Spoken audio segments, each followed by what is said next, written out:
kun tuli nämä punaiset kautta valkoiset ristiriidat, niin mun vietiin, tai ostettiin Hämeenkyrön Laitilasta meitille talo. Ja me mentiin kaikki sitten sinne. No siitä se on mulle hämärän peitossa, mitä sitten tapahtui, koska tilanne oli niin, että me oltiin siellä ja isovanhemmat jäi tähän paikkaan, missä nyt olemme.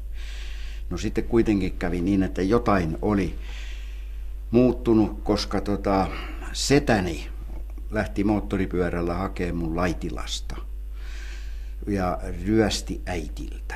Pisti auton sivuvaunupyörään ja tuotiin tähän. Että minä olin isovanhempieni kasvatti ja he kasvattivat minut. Ja isäni täällä kävi, ero niille tuli ja äitistä ei puhuttu koskaan mitään. Minä olin 15-vuotias sitten, kun äitistä puhuttiin ensimmäisen kerran. Ja samaten kuulu tämä asia, että mulla on sisarki, mutta mä siitäkään tiennyt. Mä oon ollut semmoinen, mitä on pyöritetty sitten. Jotenkin en mä tiedä sitä, että mikä pallo mä sitten oon ollut siinä tilanteessa.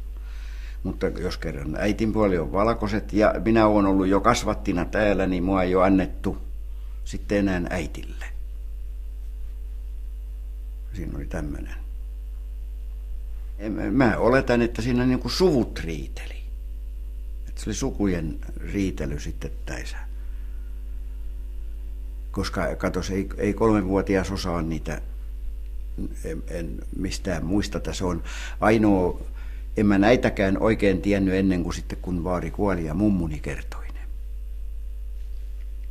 Ei meillä näkynyt mitään punainen-valkoinen systeemiä. Jos olikin, ei minun aikana koskaan puhuttu mitään.